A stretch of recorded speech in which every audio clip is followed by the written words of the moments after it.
Buenas tardes o buenos días, según donde se encuentren, si en América o del otro lado del Atlántico. En nombre del Instituto Caro y Cuervo, queremos darle la bienvenida al público y a nuestros invitados a esta mesa redonda acerca de los intercambios entre España y Colombia en los ámbitos de la educación, la ciencia y la cultura.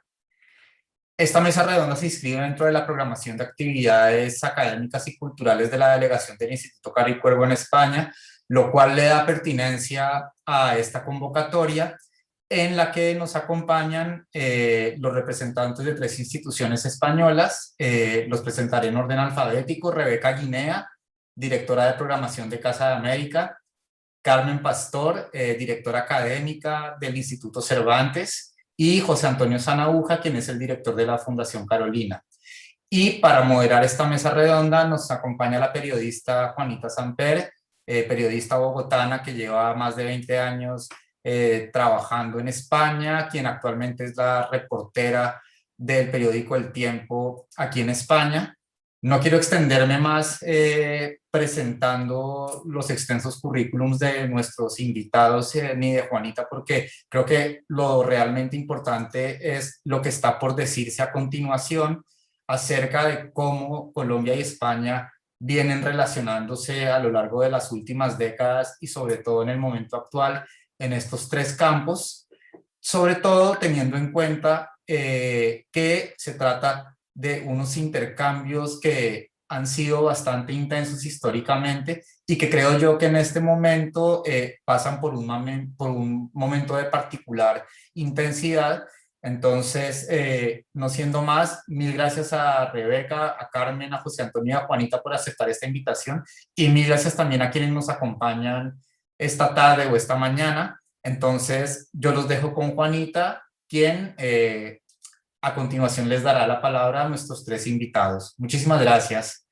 Antes de darle la palabra a Juanita, quiero decir que pueden dejar comentarios y preguntas en el chat que yo iré recogiendo a lo largo de la charla para que en los últimos 20 minutos podamos ponerlos sobre la mesa para que conversemos acerca de estos temas que ustedes quieran ir dejando consignados. Así que ahora sí, Juanita, muchas gracias.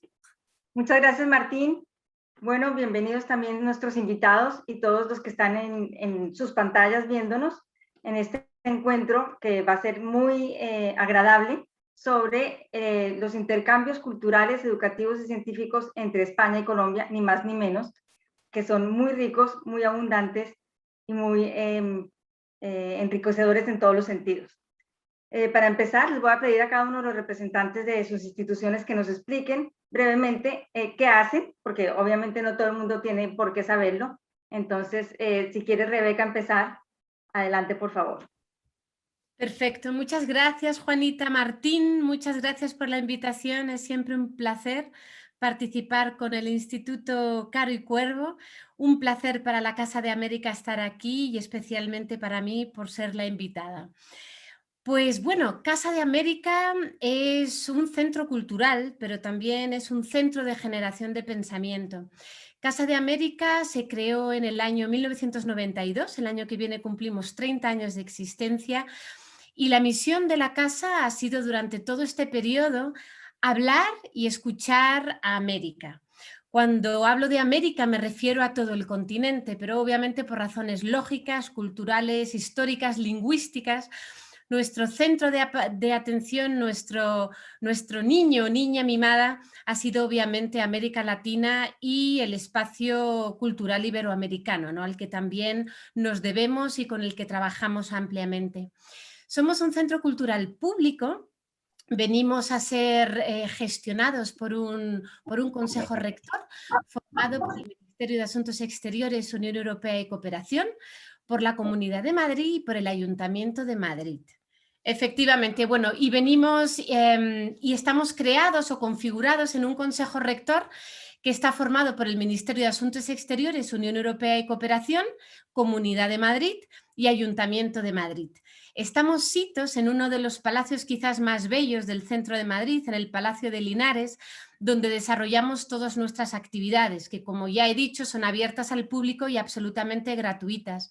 y la verdad que abarcamos un gran abanico de ámbitos o sectores de acción, ¿no? Pues cine, literatura, artes plásticas, música, economía, política, en fin, realmente nos articulamos y trabajamos en todos los ámbitos, intentando sobre todo dar a conocer lo que se hace y y cómo se articula América Latina en España y cómo España se articula también alrededor de América Latina. Es una actividad frenética, una actividad al mismo tiempo maravillosa, y yo creo que nuestro máximo logro ha sido que realmente la comunidad latinoamericana en España e igualmente el público latinoamericano desde sus lugares sienten ese concepto de apropiación de la casa, un lugar donde pueden intervenir, pueden participar, pueden mostrar sus trabajos y al que son gratamente invitados en cada ocasión. Nosotros, bueno, como digo, nuestra proyección, obviamente estamos en la ciudad de Madrid, pero fíjate qué curioso que el año pasado con la pandemia, estos estudios que realizamos, ¿no? Que ahora mismo todo lo que es el mundo virtual te facilita mucho conocer mucho más a dónde llegas, a quién llegas, hasta dónde llegas, ¿no? Y fíjate que el año pasado tuvimos 7,5 millones de visualizaciones y el 75% de esas visualizaciones venían del continente americano. Es decir, nuestro público mayoritariamente es americano y no español, a lo que contrariamente pudiéramos pensar. Así que bueno, ahí lo dejo, Juanita. Espero que haya dado una pincelada más o menos extensa y que se entienda bien cómo nos articulamos y por qué existimos y para qué existimos, ¿no? Claro, claro que se entiende. Yo como colombiana que vivo en España doy fe de que todos sentimos que es nuestra casa. Cuando queremos conectarnos con otros latinoamericanos, vamos allí, siempre sabemos que hay exposiciones interesantes o conciertos o una película o una conferencia. Entonces, creo que doy fe de que en la práctica se cumple lo que dices. Carmen, si quieres tú explicarnos también ¿qué es el Instituto Cervantes? Sí, las funciones básicas del Instituto Cervantes, exacto. Pues el Instituto Cervantes es una institución de España, del gobierno español, que se creó hace 30 años, este año los cumplimos, los hemos cumplido en marzo, y es una red que está presente en 88 ciudades de 45 países no hispanohablantes de todo el mundo. Estamos en países no hispanohablantes porque nuestra misión, la misión que nos ha encomendado España, es difundir el uso, el estudio, el impacto de la lengua española en el mundo. Entonces vamos por eso, estamos presentes en países donde no se habla español. Y naturalmente en esa labor, en esa misión de difundir el español y de difundir las culturas que se expresan en español, nuestro socio natural es naturalmente la América hispanohablante. Es decir, que para nosotros es fundamental, es parte de nuestra creación entender la lengua, entender el español como un vehículo de comunicación entre culturas diversas que a la vez son multilingües, como lo son las de Colombia y las de España, y como una lengua franca que se enriquece de las comunidades que la hablan, convirtiéndola, como comentábamos antes, en una lengua diversa, con diversas variantes, pero a la vez con una unidad lingüística que ha favorecido que el español, como sabéis, sea una de las grandes lenguas internacionales habladas por casi 500 millones de personas como lengua materna en 22 países, lo cual es mucho. Claro, ese es el patrimonio que compartimos entre todos, el vehículo de unión que nos acerca mucho más entre nosotros, y ese realmente es un tesoro, saber que en 21 países por lo menos se habla el español, y la expansión que está teniendo en el mundo pues no es poca cosa, es muy importante, es la patria que tenemos todos en común. Cierto. José Antonio, y tú por favor explícanos acerca de la Fundación Carolina. Bueno, pues muy buenas tardes, muy buenos días allí, ¿no? En Colombia, en América Latina. Pues la verdad, en primer lugar, es que es un placer y un privilegio estar aquí, estar contando con vuestra invitación, la invitación del Instituto Caro y Cuervo, y con instituciones hermanas también de la Acción Exterior Española. La Fundación Carolina pues es una entidad de la Acción Exterior Española, pero tiene un estatuto particular dentro de estas instituciones, de este ecosistema de instituciones. Y nos gusta definirla de tres maneras, ¿no? Por una parte, somos la entidad especializada en cooperación en educación superior del sistema de la cooperación española, ¿no? Y esa cooperación se traduce sobre todo en un gran programa de movilidad universitaria, de becas de posgrado, para másteres, para doctorado y para estancias de investigación, que es el grueso de la actividad de la Fundación, ¿no? El segundo elemento que define la Fundación es que es una institución que favorece de diplomacia pública y que está orientada a promover el mejor conocimiento, el conocimiento mutuo entre América Latina y España. Y a través fundamentalmente de los estudiantes latinoamericanos que vienen a España y de los estudiantes e investigadores, personal investigador español que va a América Latina, ¿no? Entendemos que de esta manera son, en cierta forma, una suerte de embajadores, embajadoras ciudadanas, ¿no? Que a través de la interacción personal pues dan a conocer lo mejor de sus respectivas sociedades. Y estamos convencidos que para los estudiantes latinoamericanos, colombianos, que vienen a España, pues la experiencia importante, relevante, no es solo el aprendizaje formal que reciben en las aulas, sino la inmersión durante un año académico en la cultura, en la sociedad española, ¿no? Y de la misma manera, para los campus universitarios a los que llegan esos estudiantes, es un elemento pues, de enriquecimiento, de contar con la diversidad, la riqueza cultural que representa esos estudiantes que están entre nosotros. Y el tercer elemento que define la Fundación es que es una alianza público-privada. Aun siendo parte de la acción exterior española, su estatuto es privado, está sujeta a la legislación española sobre fundaciones, tiene un patronato, que es quien la dirige. El patronato lo preside el presidente de honor, es Su Majestad el Rey, el presidente ejecutivo es el presidente del gobierno y están representados todos los ministerios del gobierno que tienen algo que ver con la acción exterior de España, en particular, por supuesto, el Ministerio de Asuntos Exteriores, Unión Europea y Cooperación, pero también otros. Está Cultura, está Industria, está la Agencia Española de Cooperación Internacional presente en nuestro patronato, pero tenemos también 20 empresas con actividad en América Latina, ¿no? Y aportan, esas empresas, aportan su perspectiva, aportan recursos, aportan más de la mitad de la financiación de la Fundación, ¿no? Y de esta manera, pues las empresas encuentran en la Fundación una instancia para desarrollar su actividad de responsabilidad social y su compromiso con la sostenibilidad y con el desarrollo sostenible. En cierta manera, el valor añadido de la Fundación es que permite integrar en una estrategia común de cooperación en educación superior, de intercambio en el ámbito cultural y educativo, lo que hace el gobierno, lo que hacen las empresas privadas y lo que hacen las universidades. Porque también, y esta es la última característica que querría mencionar, la actividad de la Fundación se caracteriza por los convenios que mantenemos con cerca de 400 universidades, tanto en España como en América Latina.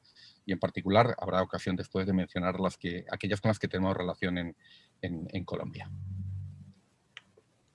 Muchas gracias. Ahora quería que habláramos ya, nos centráramos un poco más en los colombianos en España. Hubo una gran migración de colombianos a finales de los años 90, a principios de los 2000, que llegaron muchísimos. Y bueno, ya ha pasado bastante tiempo y quisiera saber cómo han visto ustedes esa evolución a través de sus instituciones y esa integración, ese proceso que han vivido los colombianos aquí. Rebeca, si quieres tú, cuéntanos cómo lo ves desde Casa América. Sí, bueno, es cierto lo que afirmas, Juanita. La colonia colombiana en España es una colonia antigua. O sea, tenemos ya muchas segundas generaciones que nos acompañan desde hace tiempo, ¿no? Muchos dobles nacionales también. Es una colonia además muy afincada, muy consolidada, que le ha resultado realmente fácil, ¿no? Echar raíces, pero aún así es una colonia todavía muy vinculada con su país, ¿no? Es algo que llama mucho la atención, las vinculaciones tan fuertes que aún mantienen con su tierra natal. Nosotros, por lo que percibimos, porque realmente Casa de América se convierte en un lugar de encuentro donde, bueno, pues muchos latinoamericanos, como digo, vienen no solamente a participar de nuestras actividades, sino a estar en la casa, ¿no? Lo que sí que hemos percibido es que es una colonia muy cultural, muy artística. Algo que se puso de manifiesto, nosotros tenemos un ciclo muy bonito que se llama Acá es aquí, donde intentamos poner en relevancia, realmente poner en conocimiento el aporte, el enriquecimiento enorme que ha supuesto el albergar colonias americanas en España a lo largo de estos años y cómo esto ha facilitado que la sociedad española se convirtiera en una sociedad cosmopolita en toda regla, ¿no? Pues mira, este ciclo de Acá es aquí lo inauguramos con Colombia. Y fíjate que de 4 invitados, 3 venían del mundo cultural, del mundo artístico. Teníamos a Pilar Reyes de Alfaguara, a Sergio Cabrera, ¿no?, director de cine, y a Juana Costa como actriz colombiana afincada ya desde hace mucho tiempo en España. Y fíjate que también el año pasado lanzamos un proyecto maravilloso que es la Red de Creadores, que era el intentar identificar, intentar dar cabida, crear, por así decirlo, una guía de aquellos creadores latinoamericanos afincados en España. Pues no te puedes imaginar la de voces y artistas colombianos que tenemos en esta red de creadores. Con lo cual, bueno, afirmo que es una colonia asentada, una colonia que todavía mantiene fuertes vínculos con su país natal, una colonia de creadores, de gente realmente muy vinculada al ámbito de la cultura y muy trabajadores y yo creo que, bueno, se convierte en una colonia relevante, ¿no?, dentro de la escena cultural española. Pues me alegra que eso que dices, Rebeca, porque yo veo muy a menudo que hay participación colombiana en las actividades culturales y pienso que es por ser colombiana que se enciende la lucecita, pero veo que sí, que hay una participación activa y también creo que en la parte educativa la hay. José Antonio, entiendo que hay la mayor proporción, digamos, de becas que otorga la Fundación es a los colombianos. Así es, y a ello contribuye poderosamente el hecho de que, y esta es una singularidad, de que el único lugar en América Latina donde existe una Fundación Carolina corresponsal de la Fundación Carolina España es en Colombia, ¿no? Entonces existe una Fundación Carolina Colombia constituida allí, sometida a la legislación colombiana con un patronato, ¿no?, propio, ¿no? Y esta Fundación Carolina Colombia hace un gran trabajo de difusión, anima también a la asociación de exbecarios y exbecarias que han pasado por los programas de la Fundación Carolina, y ello se traduce pues un número de solicitudes pues mucho mayor.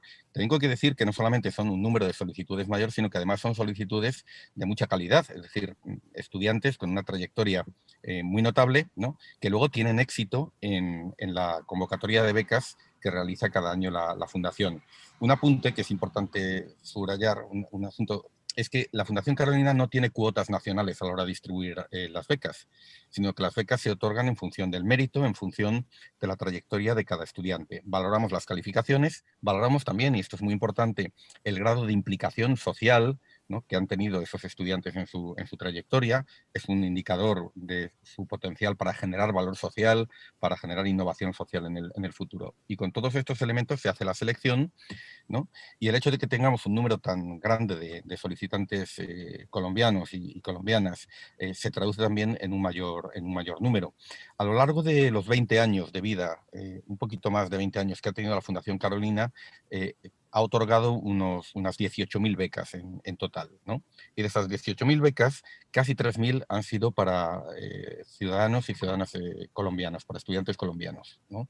Esto es el 17% del total, y es un porcentaje que es mucho mayor que el que corresponde a Colombia en el total de la población latinoamericana. Es decir, Colombia está sobre representada, ¿no?, y ello se debe pues al mayor número de solicitudes y también a que se trata de solicitudes de muy buenos estudiantes y de personas muy comprometidas con su entorno, y por lo tanto pues en la convocatoria anual pues tenemos un número superior al que correspondería de colombianos, ¿no? Y por último mencionar un aspecto, ¿no?, y es normalmente quienes vienen a través de las becas de la Fundación Carolina no suelen quedarse en España, ¿no? Es decir, conocen España, desarrollan un vínculo, unos afectos, ¿no?, que yo creo que van a perdurar por toda la vida, pero luego regresan a Colombia. Y esto es algo además que tenemos constatado, de lo que hacemos un seguimiento relativamente detallado, ¿no? Por lo tanto, se trata de personas que una vez han recibido esa formación, no suponen una fuga de cerebros de su país, sino al contrario, ¿no?, lo que hacen es regresar a su país y hacen un aporte muy valioso en su entorno, en todas las esferas, en la vida en el emprendimiento empresarial, en la vida social, en el activismo, en la política, en el voluntariado, en la cultura, en los medios de comunicación, en la ciencia y la tecnología, ¿no?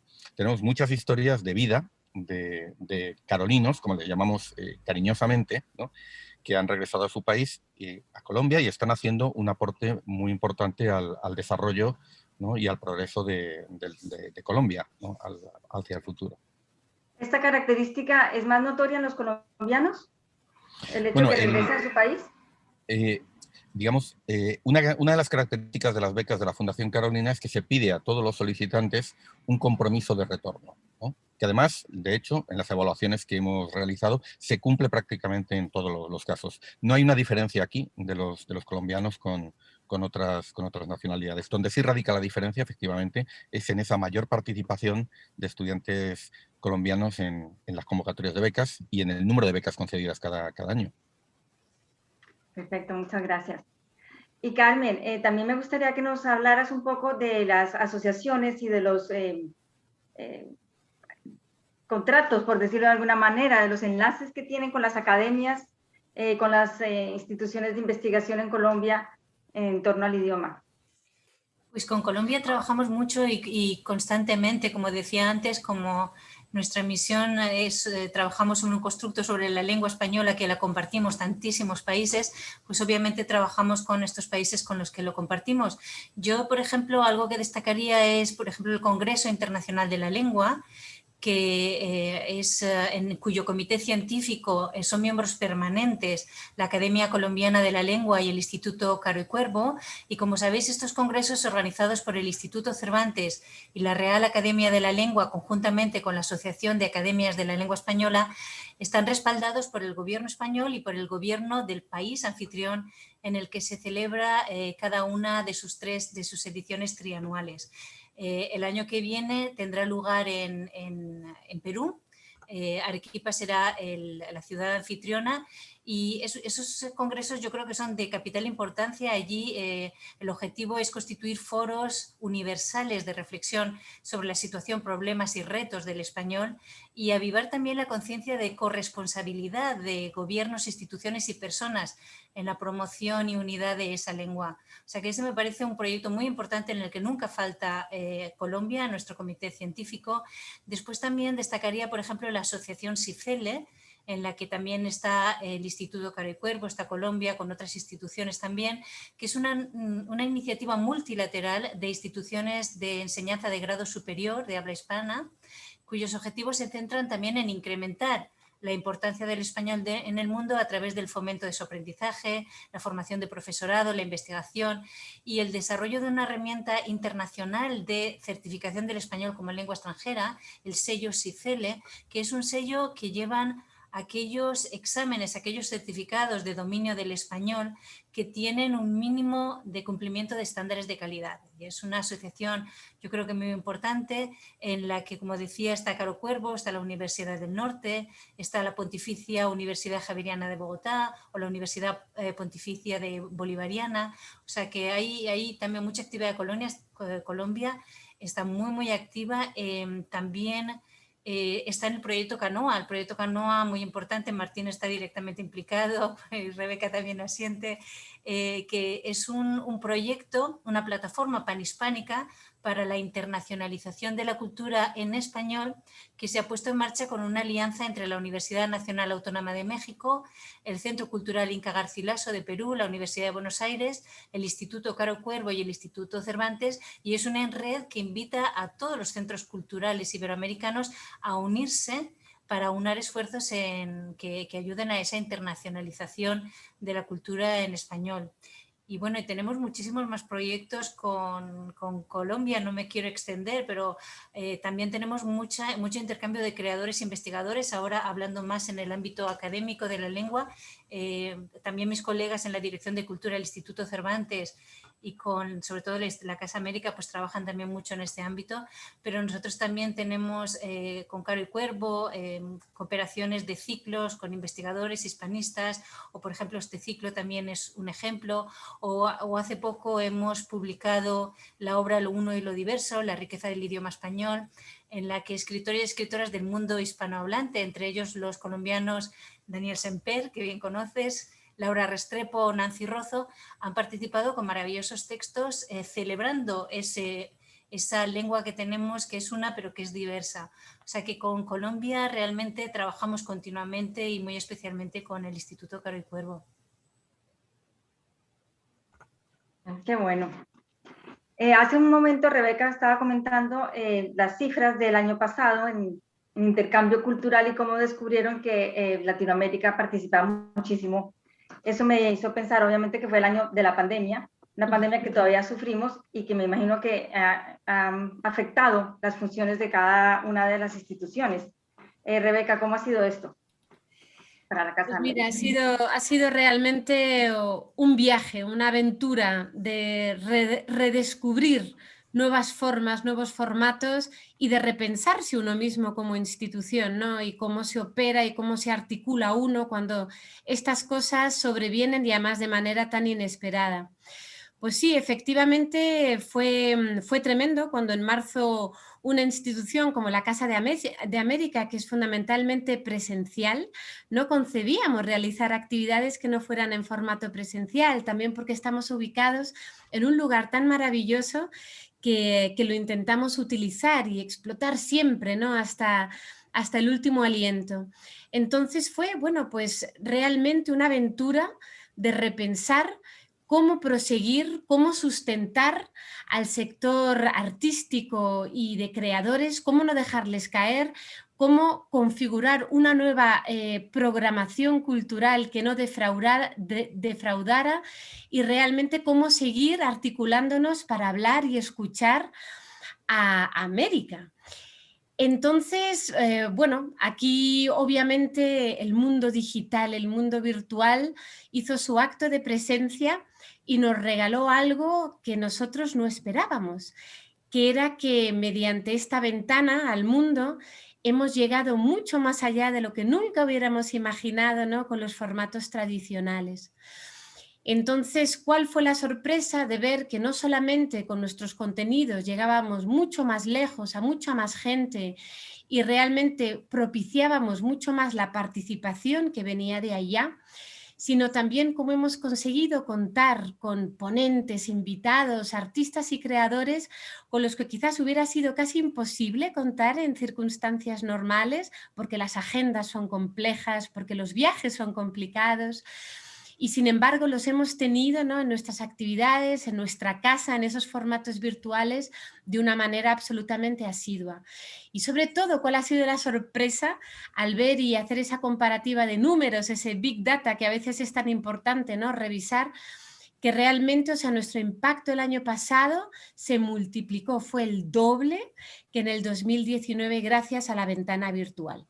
Ahora bien, ¿cuál es el gran reto a partir de ahora? Porque esto no cesa, ¿no? Hay que reformularse casi día a día. Ahora el tema fundamental, después de probar formatos, contenidos, formas de articularse y de conversar y de dialogar, ahora viene la gran pregunta, ahora que empieza a asomar la normalidad, ¿no? Y las relaciones humanas vuelven a normalizarse, de realmente qué mantenemos en virtual y qué mantenemos y promocionamos y cuidamos, ¿no? en formatos presenciales. Y yo creo que esa, bueno, es la gran pregunta, el gran reto de los meses que siguen, que vienen, e intentaremos pues estar a la altura porque nos debemos a nuestro público y porque nos debemos a ese diálogo articulado entre ambas orillas del Atlántico, con lo cual es una pregunta que no es baladí, hay que realmente recapacitarla. Intentaremos encontrar ese equilibrio perfecto que nos posibilite, en la medida de lo posible, estar en todos los sitios y llegar a todos los lugares, Juanita. Bueno, sí, en efecto, eso es un reto, pero me parece muy positivo que hayan visto la otra cara de la moneda de algo tan terrible como fue la pandemia, así que les descubrió un mundo nuevo y bueno, hay que coger toda esa parte positiva. Pero me imagino que no en todos los terrenos ha sido así. No sé cómo habrá sido en la educación sin posibilidad de que los estudiantes viajaran acá, José Antonio? Pues, la verdad es que la convocatoria de este año no ha supuesto demasiados cambios, es decir, porque los estudiantes que recibieron su beca han venido a España, ¿no? Eso sí, lo han hecho de manera escalonada, en las primeras semanas de los másteres han coexistido formatos virtuales con formatos presenciales, ¿no? Pero nos ocurre un poco como con Casa de América, nos hemos adaptado a la nueva situación, pero sí entendemos que la presencialidad es fundamental. Antes mencionaba que para el estudiante latinoamericano que viene a hacer un posgrado en España, lo importante no solo es lo que se va a aprender o a estudiar en el aula, sino que el contacto humano, la inmersión social, cultural en la realidad española es fundamental, ¿no? Y por lo tanto, ese es un componente esencial de la movilidad, al que no queremos ni pensamos que se deba renunciar en ningún momento, ¿no? Entonces, con dificultades, de manera gradual, pero los estudiantes han venido, han estado aquí, han compartido, los estudiantes latinoamericanos, colombianos, han compartido las dificultades, ¿no? Los desafíos, los retos que han tenido también los estudiantes españoles a la hora de hacer sus maestrías, ¿no? No ha sido un año igual a años anteriores, pero aún así estamos convencidos, a pesar de las restricciones, de que han podido disfrutar de esa estancia, ¿no? Y aprovecharla al 100% en lo que representa, pues, de aprendizaje, de enriquecimiento y de experiencia, ¿no? Hay muchas cuestiones, muchas cosas que es difícil transmitir en el aula, ¿no? Y desde luego, cuando hablamos, por ejemplo, ¿no? de la realidad social, política, ¿no? de lo que se hace en la escena cultural, ¿no? Esto, lo importante es estar en España, estar aquí, ¿no? Poderlo compartir con sus pares, con otros estudiantes. Esto es algo irreemplazable y es algo, además, que es una experiencia de una vez para toda la vida. Y por lo tanto, de común acuerdo con las universidades decidieron abrir, decidieron, respetando, por supuesto, todas las medidas sanitarias, pero decidieron abrir, decidieron realizar los cursos. El curso académico se ha podido hacer. De hecho, prácticamente no ha habido interrupciones, y este es un mensaje también de tranquilidad que queremos lanzar para los estudiantes que vayan a venir este próximo año, que incluso las condiciones van a ser mejores que que está terminando ahora, el periodo lectivo, ahora en el mes de junio. Es decir, las universidades han estado funcionando pese a la pandemia, y los estudiantes becados pues han estado aquí con nosotros. Claro, y seguramente en sus países también habrían tenido restricciones similares a las de acá. No venían Sí. a un panorama peor que el que estaban viviendo allí, sino esto nos ha afectado a todos. Exactamente. Dices que el panorama del futuro cercano está mejor. ¿Cómo ves? ¿Cómo crees que vamos a superar esto? Bueno, el dato importante, por poner un ejemplo, es el de este fin de semana, ¿no? En este país se han puesto 1.200.000 dosis de vacuna en solamente 2 días, en fin de semana. Creo que para el mes de julio, tal y como se había planteado el gobierno, tal y como eran los objetivos, vamos a tener un porcentaje cercano al 70% de la población vacunada. Para los meses de septiembre, octubre, va a ser probablemente mucho más alto, y por lo tanto la perspectiva que tenemos en todos los ámbitos de la actividad del país, ¿no? Vayamos avanzando a una cierta normalización. En el ámbito educativo, en la educación superior, creo que el curso próximo va a comenzar, ¿no? Con menos restricciones y con más facilidades que el difícil curso anterior, y que también vamos a poder recuperar, ¿no? las condiciones de movilidad, ¿no? Esto va a ser un cambio importante. Menciono solo un ejemplo que además afecta directamente al caso de Colombia. Uno de los programas emblemáticos que llevamos a cabo con Colombia, y en concreto con la Fundación Carolina Colombia, es el programa de becas Belisario Betancourt, ¿no? Así denominado por el que fuera presidente de Colombia, pero también presidente del patronato de la Fundación Carolina Colombia.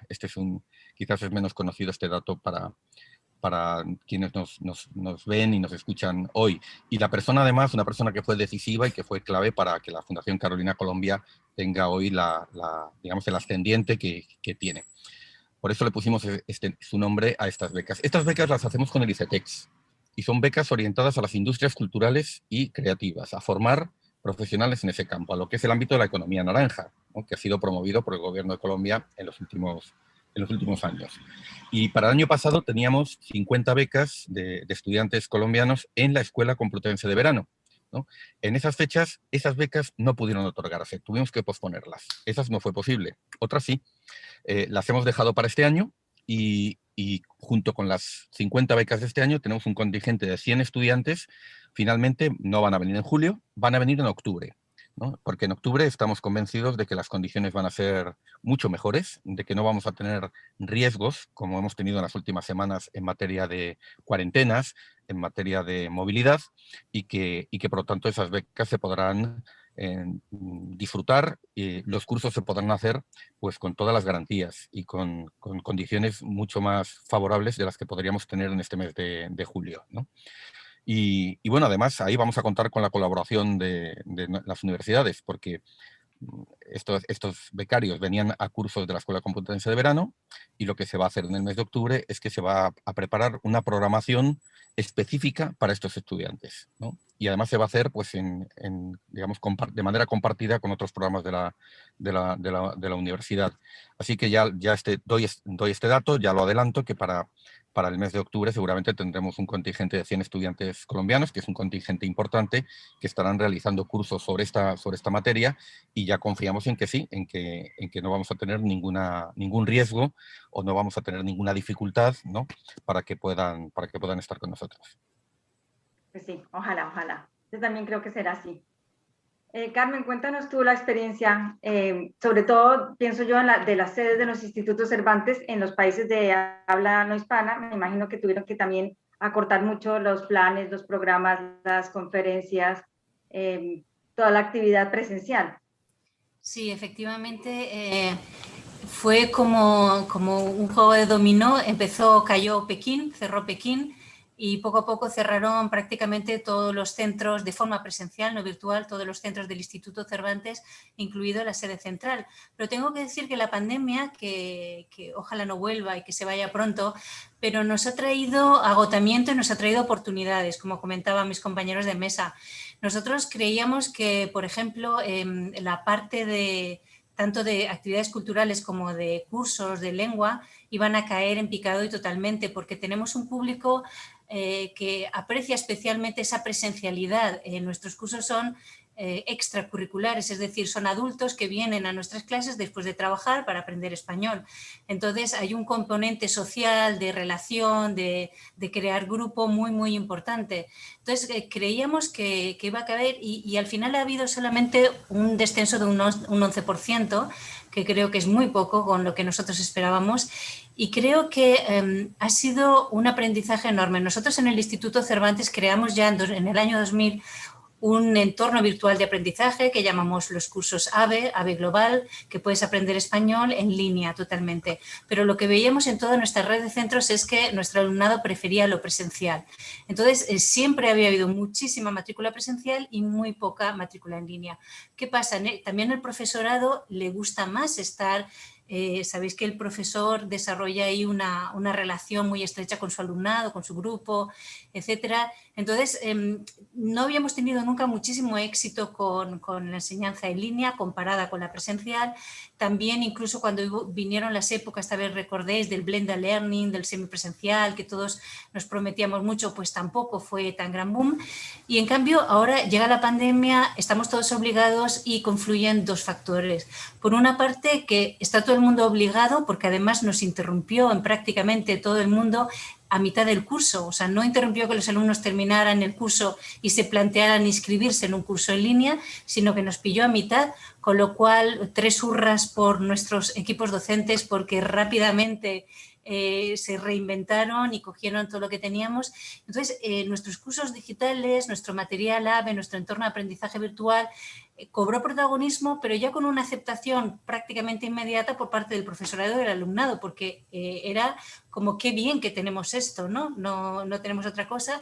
Y al mismo tiempo, el otro factor fue que, como habéis visto, las tecnologías se han desarrollado increíblemente. O sea, yo recuerdo hace 2 años, con todas nuestras conferencias con América Latina, aparte de los horarios que nos matan, porque ellos van frescos por la mañana y nosotros estamos ya muy cansados, recordad esas esas conexiones con Skype y que se caían, que estabas 20 minutos hasta que te conectabas, y ahora en Zoom, Teams, todo esto es que es rapidísimo.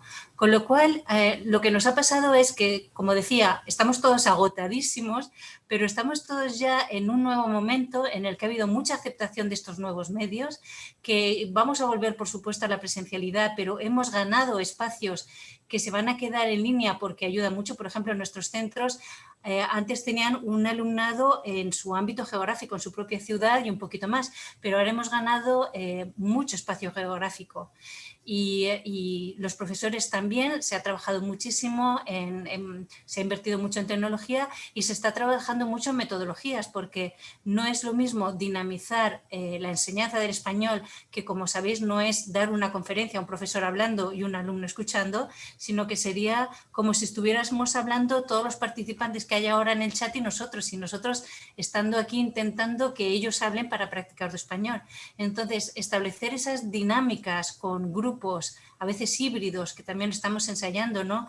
El alumno que está presencialmente con el profesor y al mismo tiempo una pantalla con alumnos a distancia.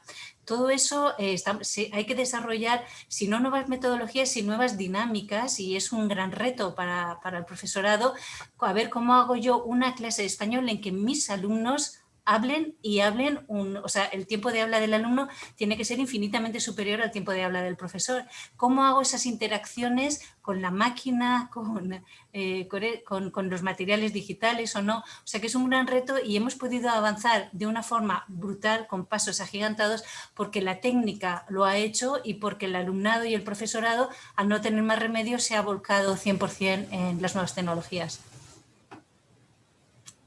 O sea, ha sido un aprendizaje rapidísimo para todos, pero bueno, estoy viendo que también se ha sacado aspectos positivos de esta tragedia que nos pasó a todos.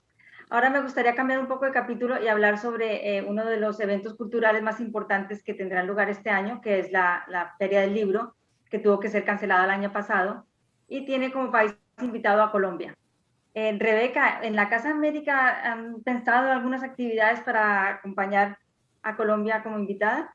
Sí, la verdad que, bueno, Colombia específicamente, estamos en contacto con la embajada. Desde la embajada, bueno, pues estamos articulando un programa bien atractivo a desarrollarse en la casa durante esos días, ¿no?, en los que se va a desarrollar la Feria del Libro del Madrid, que además celebra sus 80 años de vigencia, ¿no? Yo creo que es bien bonito que Colombia sea país invitado en esa fecha tan señalada de la feria, ¿no? Y bueno, alrededor de la feria ya hemos articulado, porque realmente el segundo semestre viene cargado de actividades maravillosas. Tenemos ya casi la agenda programática llena, es increíble, ¿no? La actividad y las ganas de actividad, ¿no?, que ya se palpan y se vislumbran para el segundo semestre. Tenemos del 13 al 17, vamos a albergar el Festival Centroamérica Cuenta, que en esta ocasión tendrá una pata guatemalteca, se celebrará en Guatemala, en nuestro Centro Cultural de España en Guatemala, y la otra parte importante se celebrará en Madrid y nos tendrá a nosotros como sede principal. Esto será del día 13 al 17, con actividades todos los días por la tarde que grabaremos, retransmitiremos posteriormente.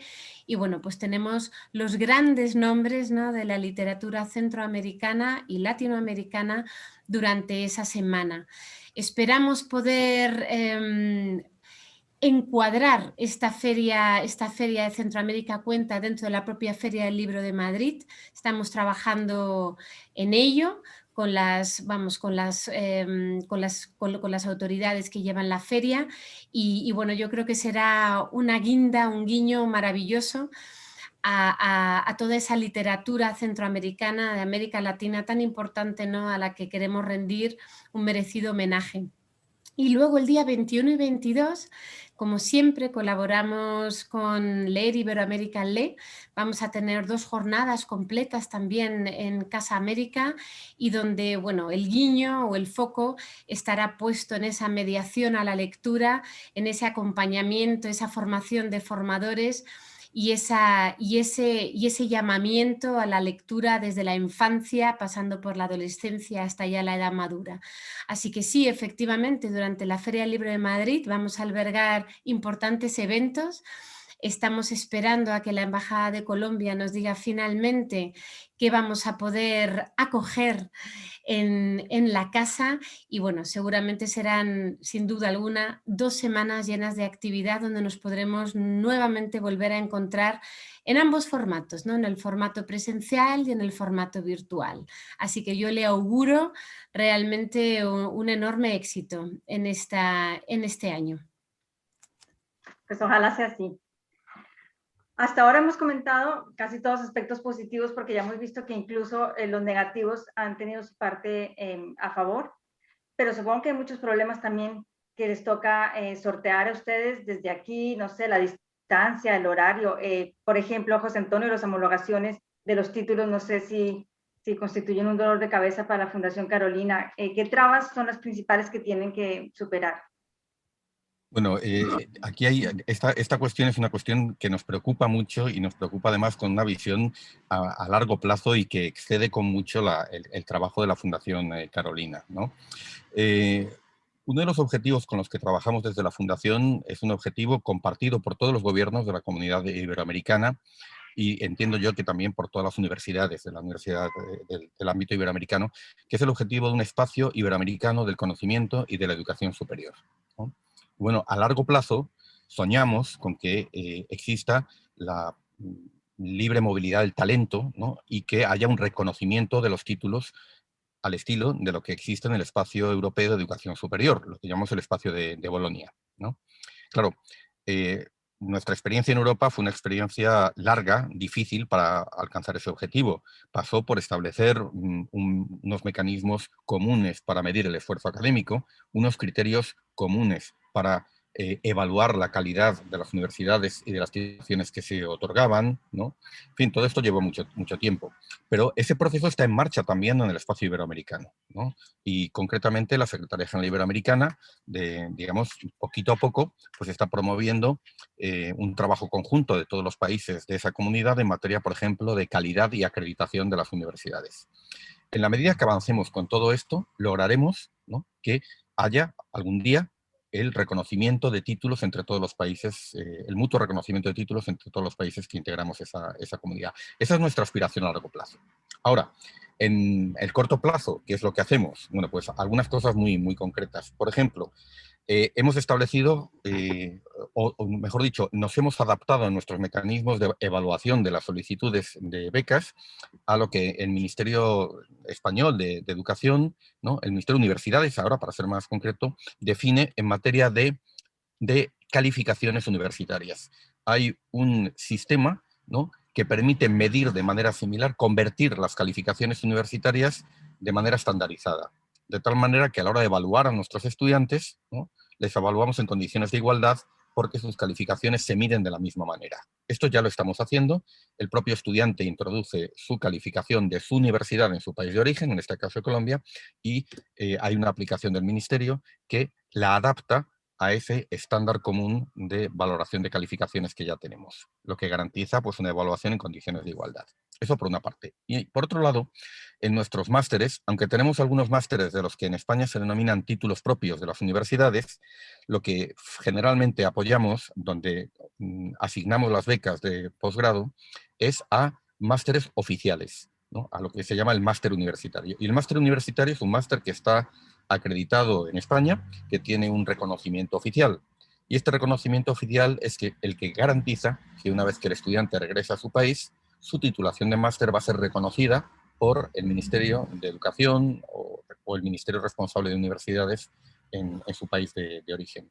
Esto, digamos, está ya así establecido, ¿no?, esa priorización de los másteres oficiales precisamente para facilitar la homologación de los títulos al regreso.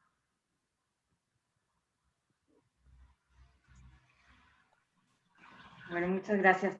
Carmen, ¿qué obstáculos tienen que superar ustedes desde el Instituto Cervantes en su relación con Colombia en particular y con América Latina en general?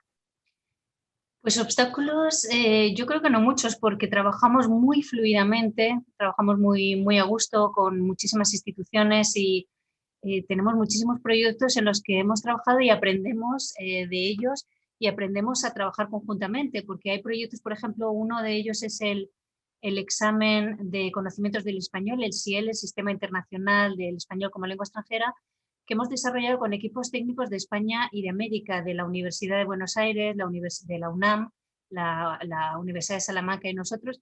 Y, por ejemplo, ahí hemos visto que al principio había dificultades en el sentido de que cada país, cada entorno académico tiene su propia forma de funcionar y nos costaba un poco ponerle aceite a la máquina, engrasarlo, pero después ha sido tremendamente enriquecedor trabajar con equipos mexicanos, con equipos argentinos, con otros equipos, al ver cómo funciona también el trabajo académico en relación a la lengua allí en esos países.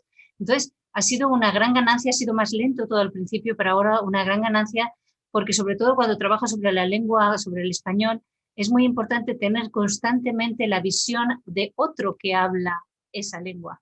Entonces, por ejemplo, en SIEL era muy interesante cuando nosotros en el Instituto Cervantes tenemos los diplomas DELE, que son los diplomas oficiales de español como lengua extranjera que otorga el Ministerio de Educación español a través del Instituto Cervantes.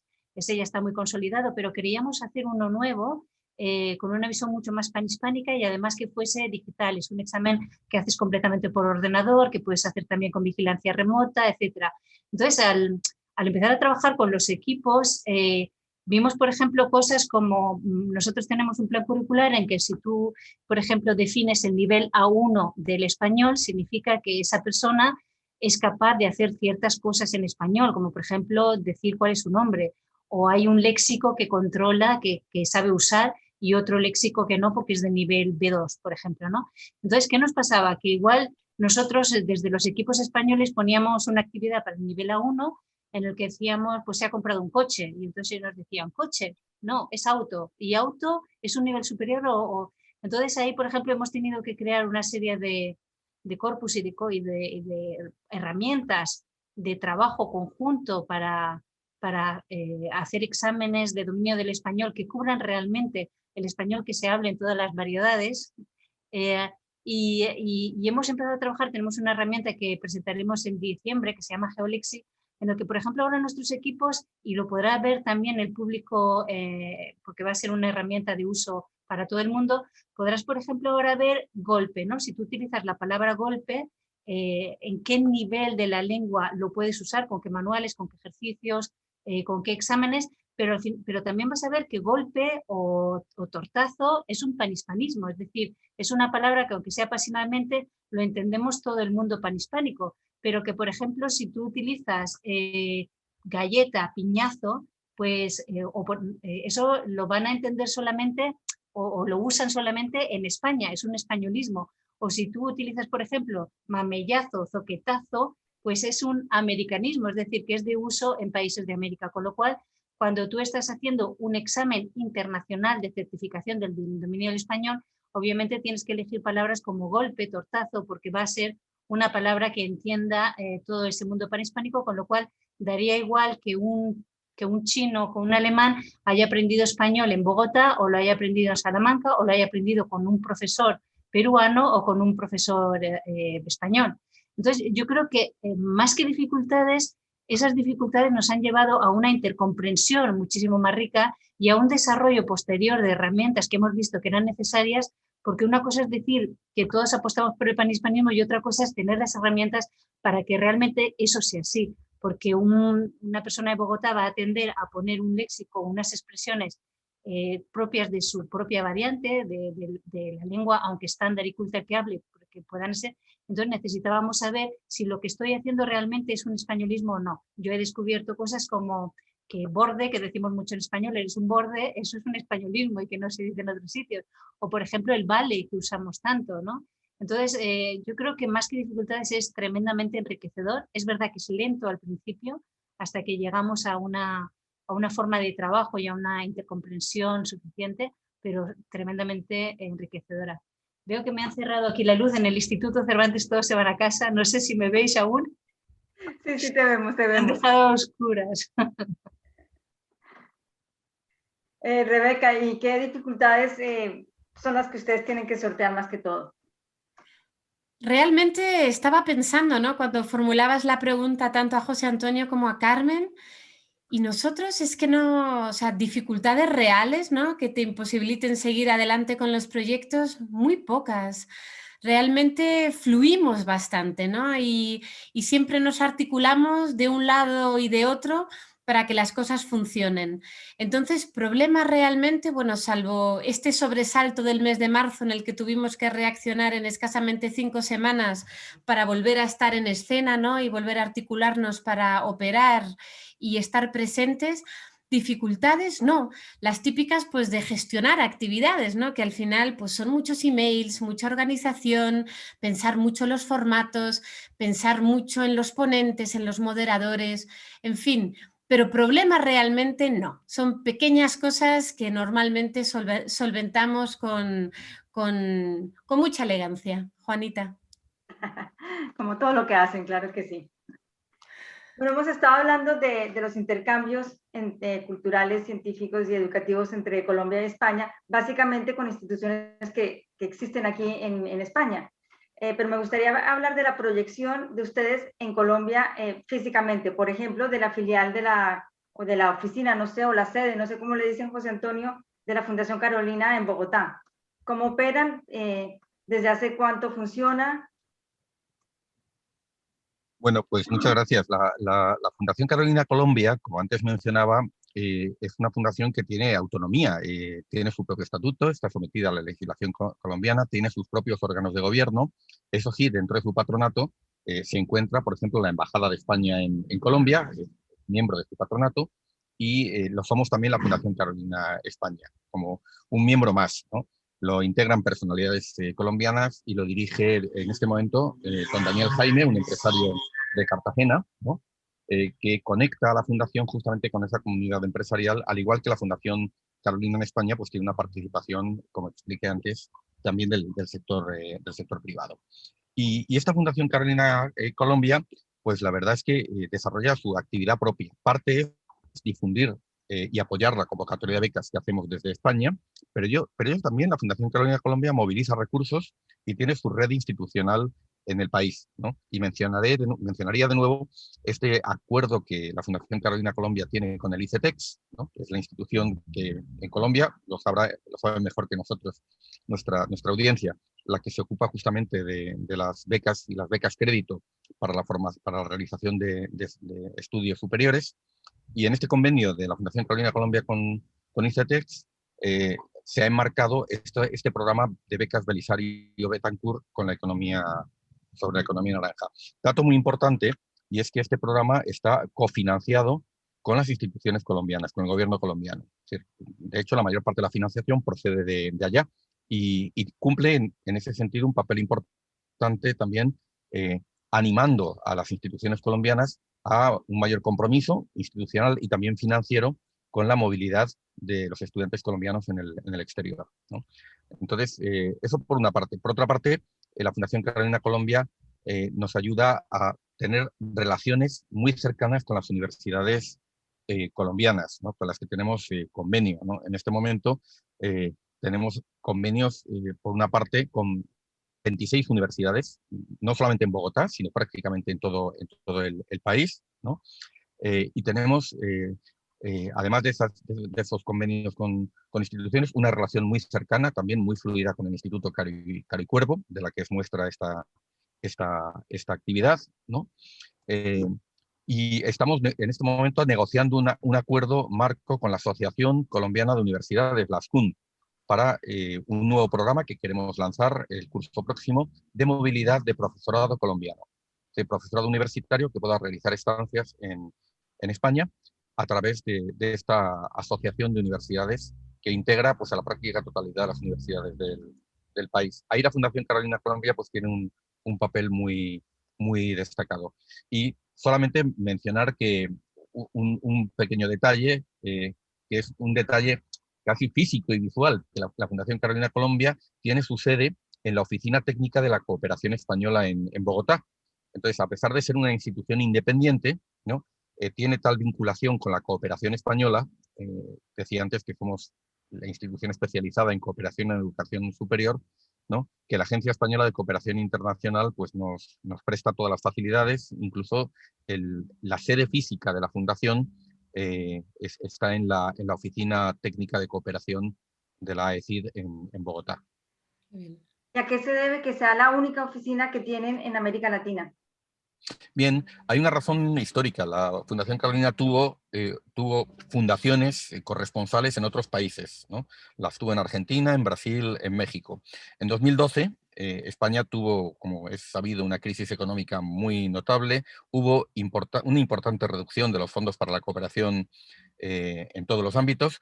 Hubo que compactar y reducir actividad y la mayor parte de esas oficinas se cerraron, ¿no? Sin embargo, en Colombia tenía un mayor arraigo. Era, de hecho, la primera de esas fundaciones que se abrió.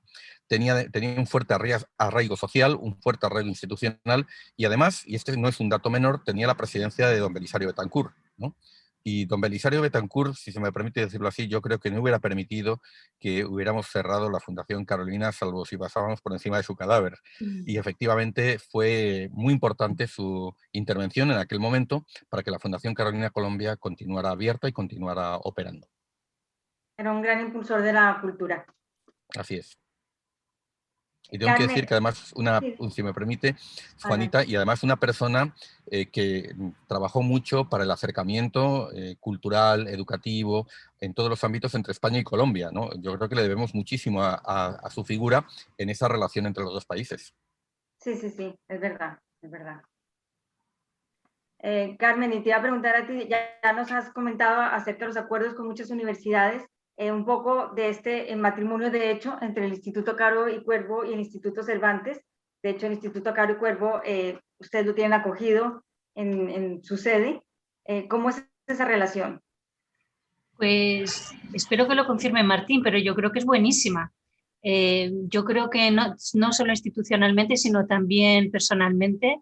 Bueno, Martín es una gran persona, además, un gran profesional, y todo es fácil coordinándolo con ellos. La directora del Caro y Cuervo también ha estado aquí en ocasiones y además, por ejemplo, proyectos, como decía, como el Congreso Internacional, etcétera. Y yo creo que es una relación muy fluida en la que surgen muchos proyectos, grandes, pequeños, y que además, sabes que tenemos acogidos, o más bien conviven con nosotros, no solo Colombia, sino también la UNAM y también la Caro y Cuervo, la peruana, gracias, ¿no? perdón. Y entonces eso, que estén aquí físicamente también es muy importante porque surgen muchas sinergias, surgen muchos proyectos. A veces estás hablando, ahora por ejemplo, con la Garcilaso, pues estamos organizando, está en el comité organizador para el nuevo Congreso de la Lengua, que será en Perú. Entonces es todo como más fácil, surgen ideas, surgen proyectos. Yo creo que también estamos todos como muy dispuestos a ayudarnos en cualquier momento para cualquier cosa que pueda surgir. Incluso a veces, Martín, ¿verdad? Os hemos pedido incluso grabaciones para tener en nuestras actividades para los exámenes oficiales, etcétera, también voces colombianas. Y yo me atrevería a decir que es óptimo, que es una relación muy buena y muy fluida. Bueno, me alegra. Creo que por alusiones podemos darle paso a Martín, que nos transmita los mensajes y dudas de quienes nos están viendo.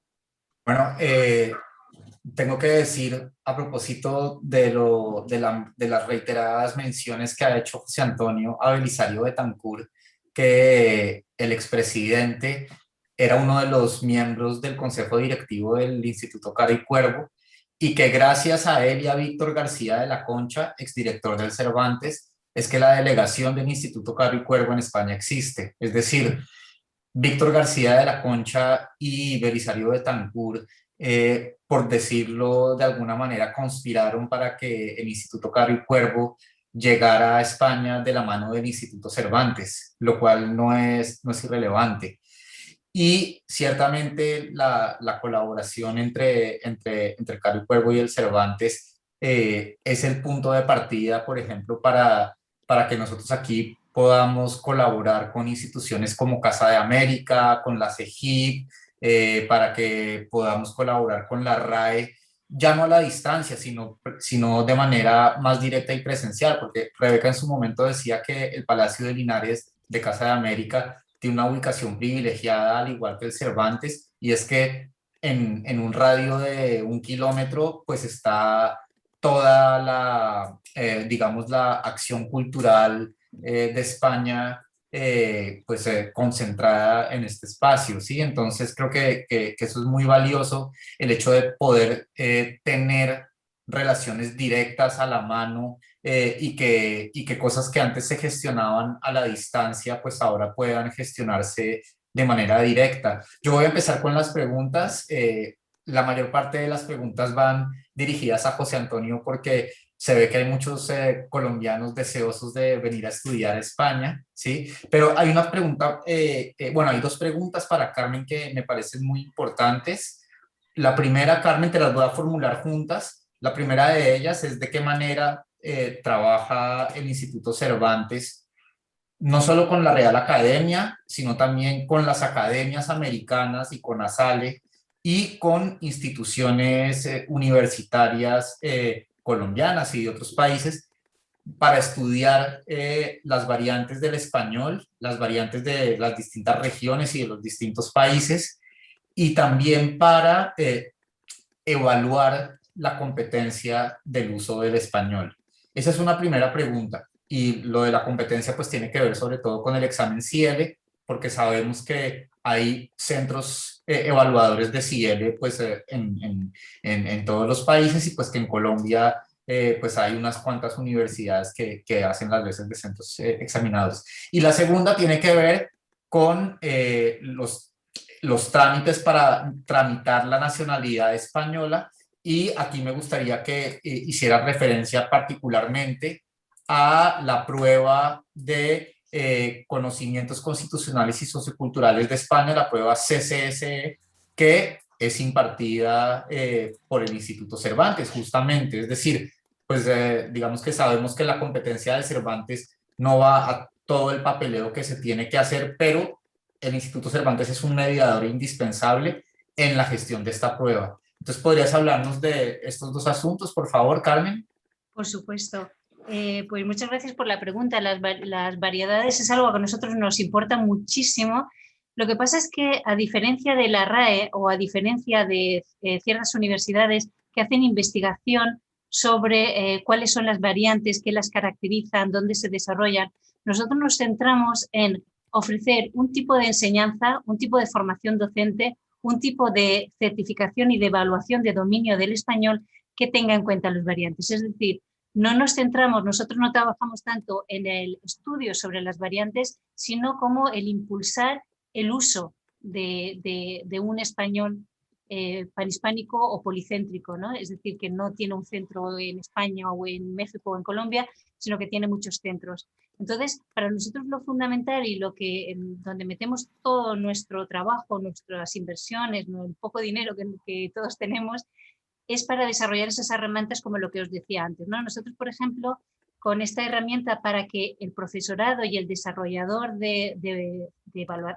diplomas, de exámenes de español, o el desarrollador de manuales de aprendizaje de español pueda tener esa información, nosotros no trabajamos tanto en estudiar dónde se dice qué, sino que lo que hacemos es ofrecerle una herramienta como esta que que pondremos, porque es digital, en el portal gratuitamente en diciembre, donde cualquier profesor o cualquier elaborador de exámenes o de materiales pueda ver rápidamente si ciertas expresiones, si cierto léxico, primero, en qué nivel de dominio de español está, si es una palabra que está para exigir, según sabéis que seguimos el marco común europeo de referencia para poner los niveles de la lengua. Entonces, para ver si eso está en un nivel A1, A2, B1, C2, para que cuando tú estés haciendo un ejercicio para un alumno tuyo o estés haciendo un examen, seas justo, porque sepas, por ejemplo, que tú puedes poner hermana en un nivel A1, pero que no le puedes poner, por ejemplo, suegro, porque eso estaría en un nivel A2. Pero además también que veas si esas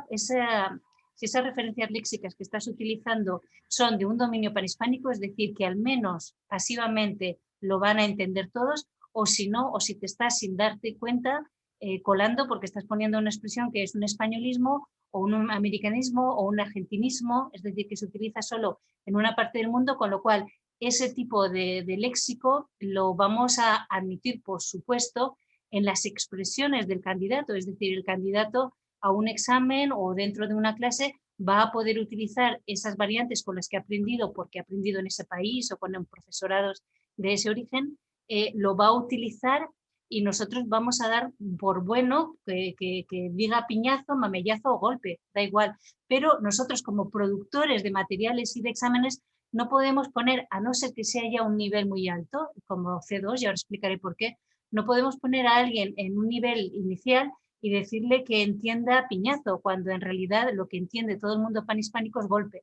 Entonces, lo que tenemos que saber es el profesorado o los creadores de currículos y de materiales y de exámenes, qué es lo que podemos preguntar y qué es lo que podemos introducir, y nos centramos en ese desarrollo. Y como os comentaba antes, para nosotros, por eso, aunque tenemos el DELE, que es de producción totalmente española y es del Ministerio de Educación, nos lanzamos, además con Víctor García de la Concha, que como decía Martín, es el gran impulsor de las políticas de panhispanismo, no solo en el Instituto Cervantes, sino en la RAE, cuando fue director de la RAE.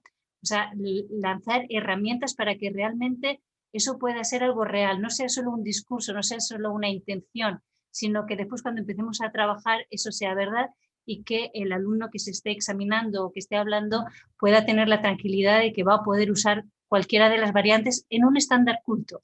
Eso es importante.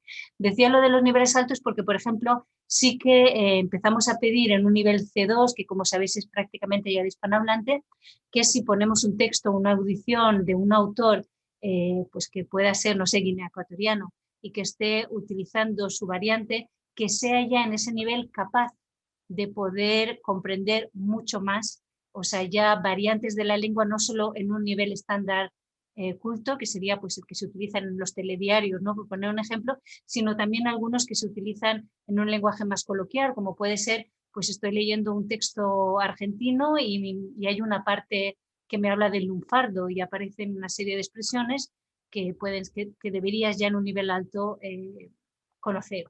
Entonces, eso, no sé si respondo a la pregunta del colega, pero en definitiva nosotros lo que intentamos es que haya un uso del español panhispánico, es decir, que comprenda todas las variedades y que a la hora de examinar comprenda sobre todo ese núcleo que tenemos todos en común, más que investigar sobre variedades. Para eso vamos a las fuentes, como por ejemplo ahora nos hemos asociado con estas investigadoras dialectólogas y lingüistas de la UNED para desarrollar esta herramienta, o por supuesto vamos a corpus y a diccionarios como el Diccionario Panhispánico. No sé si he respondido a esa primera pregunta. Perfectamente, Carmen. Ahora pasamos al examen de la prueba de conocimientos constitucionales. Sí. Bueno, como sabéis, el Ministerio de Justicia le pidió al Instituto Cervantes que fuese el que desarrollara dos pruebas, porque anteriormente, antes de este decreto, lo que pasaba es que cuando una persona quería obtener la nacionalidad, iba al juez que le tocaba, este juez le hacía un par de preguntas que se le ocurrían en el momento, yo qué sé, ¿sabe usted quién es Isabel Pantoja? No sé, cosas así. Y también él definía si tenía suficiente nivel de español o no. Entonces, obviamente se querían tener justicia, le pidió el Instituto Cervantes la creación de dos exámenes para que todo eso fuese más transparente, con unos criterios compartidos y muchísimo más justo en la evaluación, ¿no? Entonces, por una parte, las personas de países no hispanohablantes tienen que hacer un examen de lengua, que es el DEL, el nivel A2. Obviamente, los hispanohablantes no tienen que hacer ese examen. Si eres colombiano, obviamente, pues hablas español y punto. Como no tienes que hacer ningún examen. Tienes que hacer, eso sí, el examen que Justicia nos ha dicho que diseñemos sobre los conocimientos socioculturales de España. Entonces ahí Justicia es el que nos ha dicho tiene que ver un tanto por ciento de preguntas sobre la Constitución, un tanto por ciento de preguntas sobre cultura, un tanto por ciento, etcétera. Entonces hemos desarrollado ese examen tiene, hay una bolsa, digamos, de 500 preguntas con respuestas siempre de selección. Tienes varias posibles respuestas y tú seleccionas unas. Y cada examen, cada candidato a esa prueba, hay un algoritmo que crea una prueba solo para ti con 25 preguntas de esa bolsa de las 500, ¿no? Entonces tú tienes que aprobar un 75% o tienes que contestar correctamente un 75 para que lo apruebes. Deciros que esa prueba tiene un 98% de aprobados, entre otras cosas porque nosotros publicamos en nuestra página exámenes.cervantes.es, tú puedes encontrar el manual que te prepara y encuentras además todas las preguntas con todas las respuestas correctas y explicándote también un poco por qué, ¿no? Si te preguntan sobre las lenguas oficiales en España, tienes la respuesta correcta y también un comentario. Y además hay una app oficial del Instituto Cervantes que te puedes descargar y que pues cuando vas en el metro puedes ir jugando y contestando preguntas hasta que lo aprendas. ¿Por qué se publican las respuestas? Porque a diferencia de un examen de lengua, lo que queremos ver realmente es si puedes comunicar en español a un nivel A2, que es muy mínimo, pero si tú tienes la nacionalidad, eres una persona que puede votar en España, que puede abrir una cuenta bancaria y por lo tanto tienes que tener un mínimo de comprensión con esa lengua. Pero la parte de conocimientos constitucionales, damos las preguntas porque lo que intentamos con ello no es pillarte como en el carnet de conducir a ver si hay una pregunta que no sabes y te pillamos, sino que a través precisamente de la preparación a esa prueba es una forma de ayudarte a adquirir esos conocimientos básicos para que esa persona que quiere unirse a la ciudadanía española pues sepa cosas como cuál es la forma de gobierno de España, algunos aspectos relevantes de la cultura española, que pueden ser tanto de comida como de artistas, de literatura, de cultura con mayúscula o con minúscula. Entonces, yo creo que está bien, es muy fácil de aprobar realmente y damos todos los medios como esta app. Yo recomiendo la app porque yo misma al principio cuando la creamos para aprobarla, pues iba, no sé, estás en el metro delante de la tele y vas contestando preguntas y yo misma como española he aprendido cosas muy interesantes, pero es muy fácil de aprobar. Perfecto, Carmen. Muchas gracias. Creo que para las personas que quieren aplicar para la obtención de la nacionalidad, esta información es muy útil. Ya toda la información relacionada con otros trámites burocráticos, pues tendrán que buscarla en otras fuentes, pero este examen, que es un requisito fundamental, creo que es importante todo esto que nos has dicho. Yo quisiera hacerles a ustedes una pregunta y me gustaría que también Juanita la contestara. Pues es una pregunta que han planteado para Rebeca, Carmen y José Antonio, pero me parecería interesante también conocer el punto de vista de Juanita, y es que al final estas tres instituciones que nos acompañan a través de sus representantes son puntos de encuentro entre la comunidad iberoamericana, ¿sí? ¿Cómo experimentan cada uno de ustedes desde sus respectivas posiciones, desde sus puestos de trabajo, esa condición de puntos de encuentro? Por ejemplo, Rebeca, desde la programación cultural de Casa de América, todos los eventos que hacen además con líderes políticos de nuestros países, con académicos. En el caso de Carmen, no solo en la sede central, sino también toda la actividad que se desarrolla en los centros, mucha de la cual pues es una actividad académica en la que confluyen públicos hispanohablantes también. Y luego en el caso de la Fundación Carolina, pues porque mal que bien, aunque la Fundación Carolina no tenga una sede a través de la cual desarrolle una actividad cultural o académica, pues al final es un dinamizador de relaciones académicas en la comunidad hispanohablante, y creo yo que eso también se ve plasmado en los artículos que publican, en las tribunas que realizan, en distintos momentos. Y también me gustaría que Juanita nos contara cómo ve esto ella desde la óptica de una periodista, a través de la cual la comunidad colombiana en Colombia ve España desde el trabajo que tú haces, Juanita. Entonces, si les parece, empezamos con Rebeca, seguimos con Juanita, luego con José Antonio y terminamos con Carmen. Muchas gracias, Martín. Qué pregunta más bonita, ¿no? La verdad que solamente puede tener una respuesta bonita también, ¿no? Ser ese lugar, ese punto de encuentro, es tener la oportunidad de asomarte a la ventana del mundo, a darte cuenta de que el mundo es intrínsecamente diversidad y que hay que respetarlo y cuidarlo, mimar esa diversidad tan importante que nos hace tan únicos y que nos permite relacionarnos desde diferentes puntos de vista y diferentes opiniones, siempre desde el respeto, ¿no? Yo creo que, bueno, en este tiempo trabajando en la Casa de América, antes estuve también en otro centro cultural, en Santiago de Chile, el Centro Cultural de España en Santiago de Chile, esa posibilidad de ejercer ese punto neurálgico de encuentro es un regalo ante todo, ¿no? Y te hace crecer no solamente como profesional, sino sobre todo y ante todo como persona. Y hay que cuidarlo y mimarlo y fomentar eso mismo, la diversidad, esos puntos de encuentro de personas, seres diferentes, desde el respeto y desde la celebración de esa diferencia. Perfecto, Rebeca, muchas gracias, Juanita. Tu turno. Bueno, antes de responder tu pregunta en sí, quiero destacar que tanto estas instituciones como muchas otras de España, para los colombianos y los latinoamericanos en general, es un punto de encuentro, como decía Rebeca, que no existe en la misma magnitud en nuestros países. Es decir, para venir a encontrarnos con peruanos, argentinos, chilenos, mexicanos y guatemaltecos, no hay como Madrid. Toca atravesar el océano, pero Madrid es un punto de encuentro de todas nuestras culturas y creo que todas nos sentimos cómodas acá, nos sentimos acogidas acá y sentimos que hacemos parte como de un cuerpo grande que llegamos a ver aquí. Sobre la pregunta de mi trabajo en particular, pues yo intento hacer una ventana de España en Colombia y viceversa. Es decir, mi trabajo es sobre todo cubrir la realidad española e informar en Colombia. Esto es en política, en cultura, en todos los aspectos.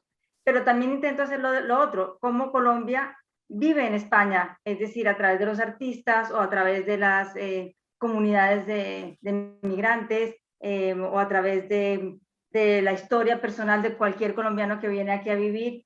Intento pues ser una ventana que mira hacia allá y que al mismo tiempo permita a Colombia ver a España. Perfecto, José Antonio.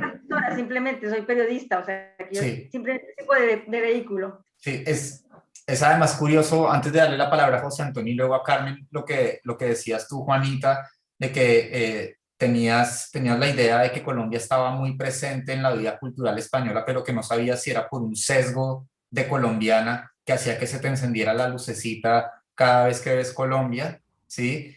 También sería interesante ver qué dicen desde el otro lado al respecto, si efectivamente tienes un sesgo o si es un sesgo menor, o si el sesgo no existe en absoluto. ¿Pero no te pasa a ti, como colombiano aquí? Yo creo que Sí, es normal. sí, sí, Cada claro, por venezolano supuesto. verá mucha Venezuela, mucha bandera venezolana aquí. Sí, sí, yo digamos que pues, además tengo como el oído activado, entonces yo oigo una entonación en el metro a lo lejos y ya sé que es una entonación colombiana, así no sepa qué están diciendo ni qué palabras están usando, y pues eso es al final una especie de formación profesional, de estar como muy compenetrado pues con nuestra lengua, con nuestra cultura, en ese sentido, ¿no? Pero fíjate, hace 25 años más o menos, cuando yo llegué, si oía acento colombiano, me le botaba a la persona, le preguntaba de dónde era, que si tenía arepas, es decir, me parecía increíble ver un colombiano. Ahora, claro, distingo el acento, pero es parte ya de la vida normal en Madrid. Claro, claro. Bueno, José Antonio.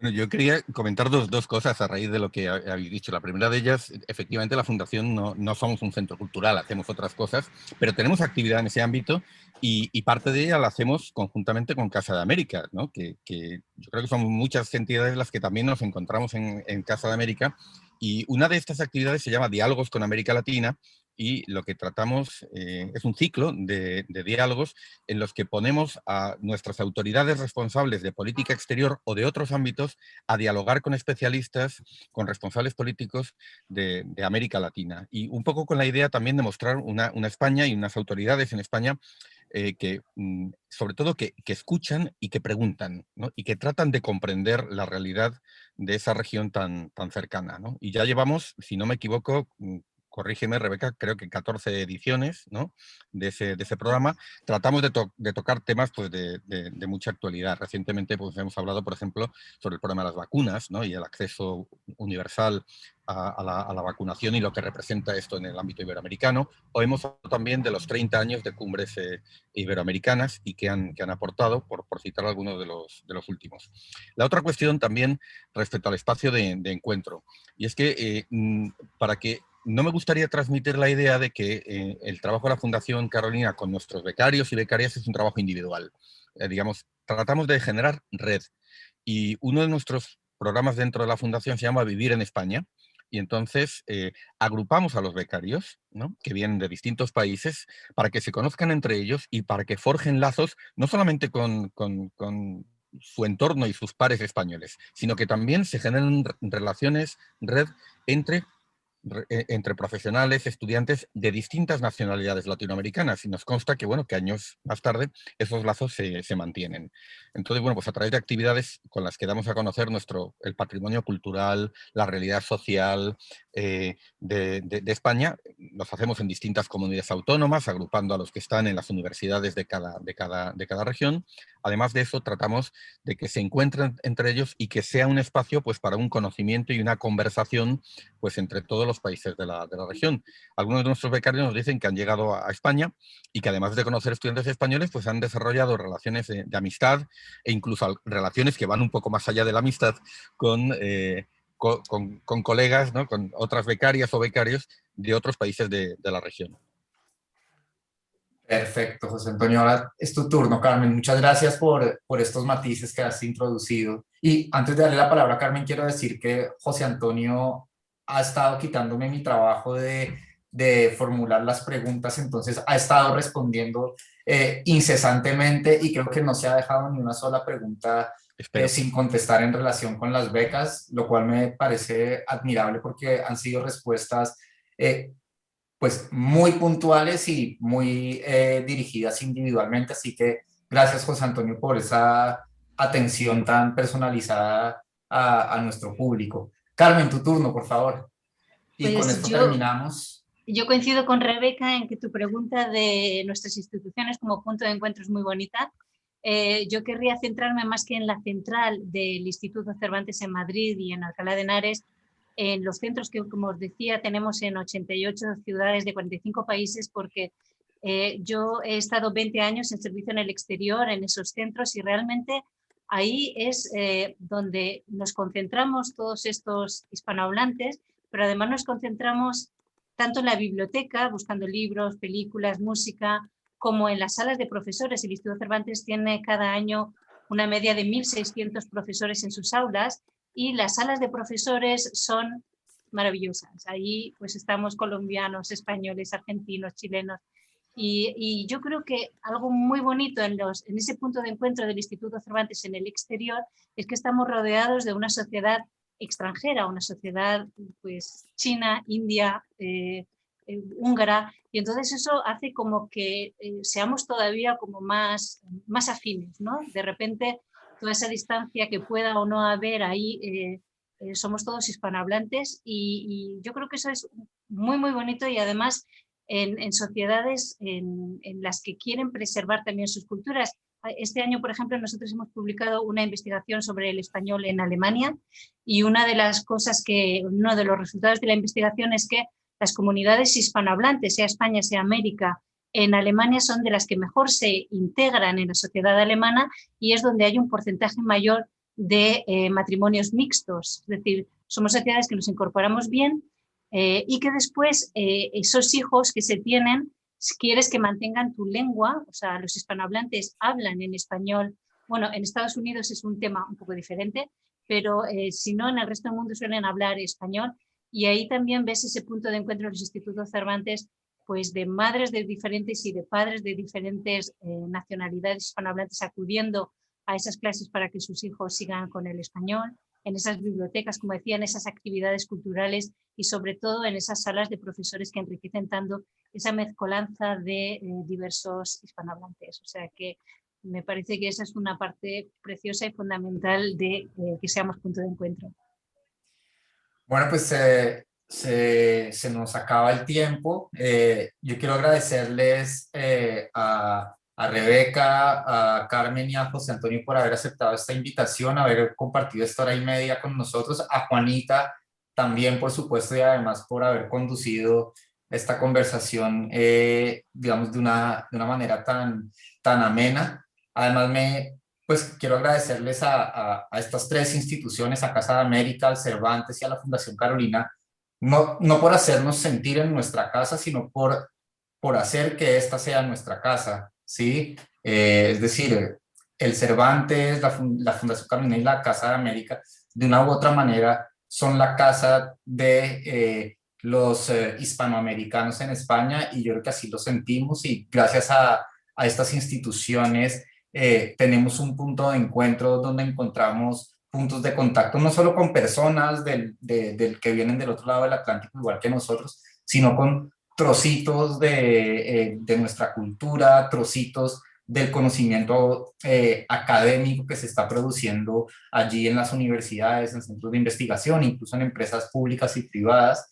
Así que pues es realmente para mí como muy grato ver esta conexión, digamos, este flujo de intercambios tan intenso, que creo que históricamente lo ha sido, y que creo que este es un momento en el que están siendo particularmente intensos estos flujos de intercambio, pues por muchas cosas que mencionó Juanita y que luego mencionaron Rebeca, Carmen y José Antonio, ¿sí? Así que, bueno, pues yo espero que estos intercambios sigan intensificándose y que sigamos estando ahí para continuar contribuyendo a que sea así por mucho tiempo más. Entonces, gracias a ustedes por aceptar la invitación, por su tiempo, y gracias también al público que estuvo acompañándonos durante este rato, y pues espero que sigan acompañándonos en nuestra programación.